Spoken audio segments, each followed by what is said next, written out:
Alright, so as of today, I've been on Benlysta for 3 weeks now. Today will be injection number 3. Uh, so I know I've talked about how I was on it previously. There's a warning that Benlysta can cause like suicidal depression. And by 2 months, I had gotten so severely depressed and like was having crazy mood swings that I stopped the medication. I tried to get Saphnelo. They denied the prior authorization. So I had no choice but to go back on Benlysta because nothing else was working. So I'm at week 3 and I'm having insane irritability and severe depression. I've been crying all day for no reason. Everything is making me cry. I'm very, very irritable. So I would just be really careful taking this medication.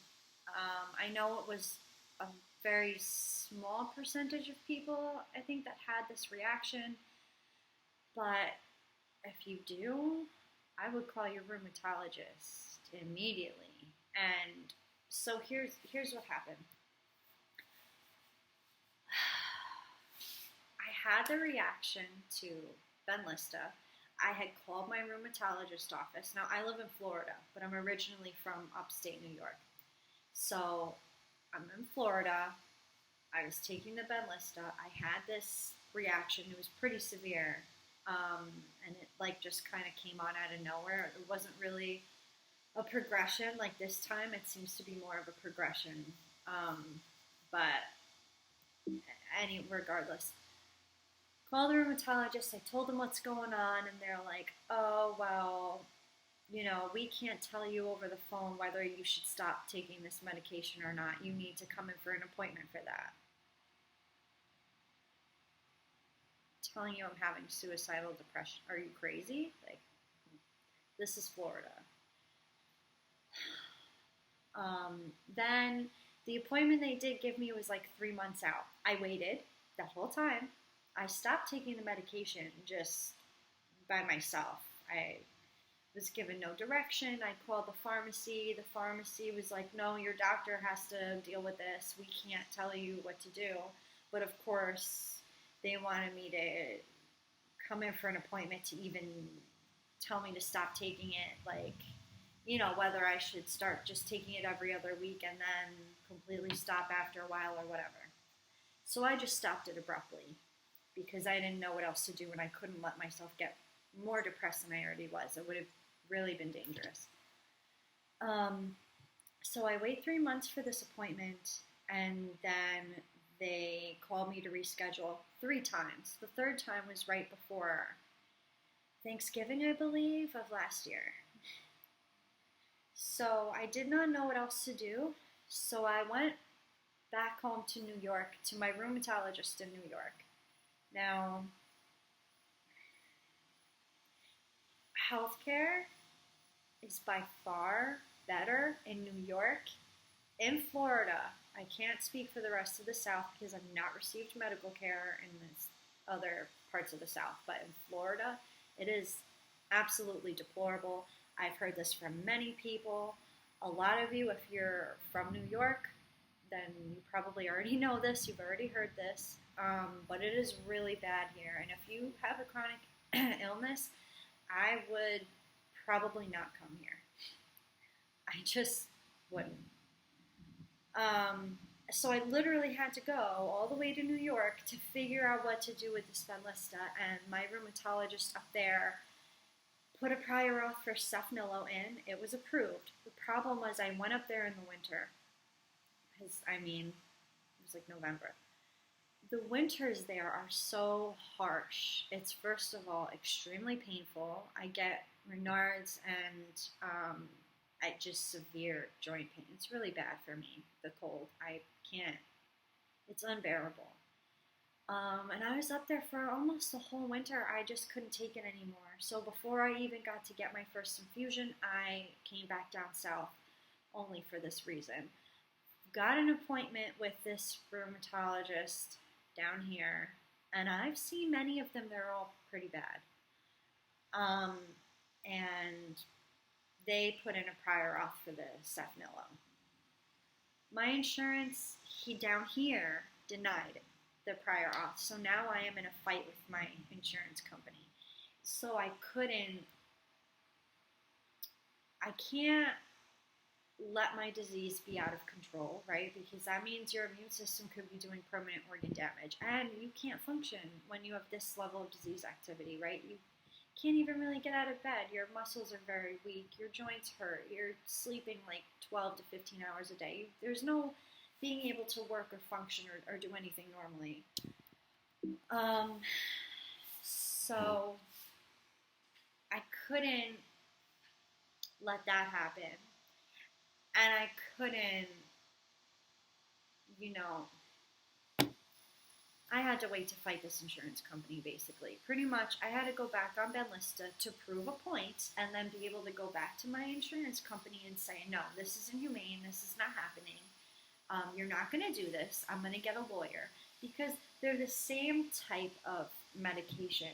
Benlysta is a monoclonal antibody. Saphnelo is a monoclonal antibody. They have a slightly different mechanism of action, but they're the same type of drug. They're in the same drug class. It's just that the Saphnelo does not have the side effect of depression.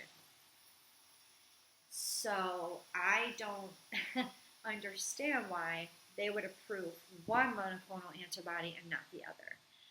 Saphnelo is more expensive per year than the Benlysta, and I think that is the reason why. But I cannot put a price on my health, and nor should anyone else be, especially a insurance company. So this is what I'm dealing with, and this side effect, I can't stop the Benlysta until something else is done here. And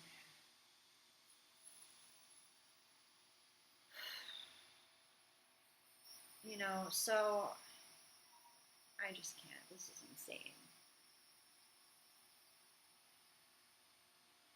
Totally crazy. So I'm between a rock and a hard place, pretty much is what I'm saying. But the depression is starting to get progressively worse, and I'm actually this time feeling intensely irritable and agitated.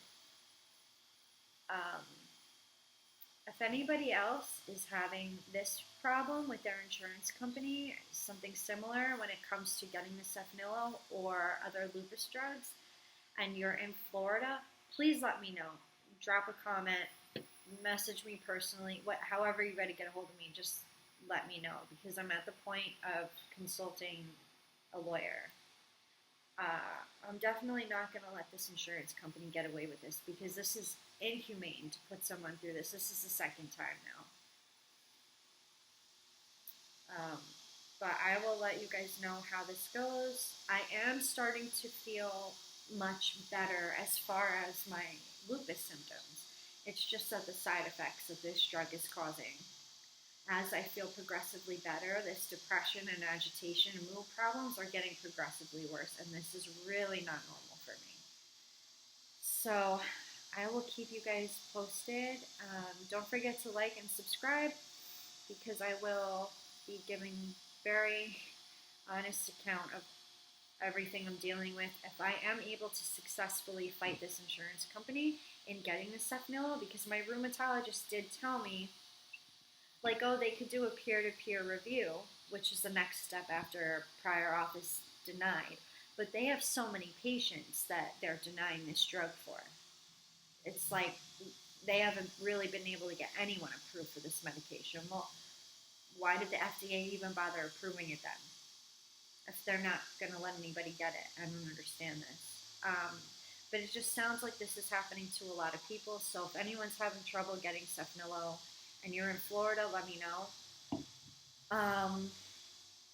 But yeah, so I think my rheumatologist, I didn't push the issue of them doing a peer-to-peer review. One, these rheumatologists, these doctors, period, down in Florida are really terrible and lazy.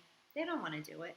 And if they're having such a problem with this particular drug, my guess is that they would be drowning in peer-to-peer reviews to get this drug approved. They probably have so many patients that this has been denied.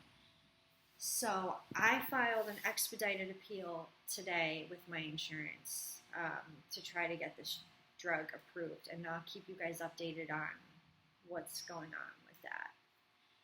Anyway, subscribe, like, and stay strong, guys. I know it's tough. It's been really rough.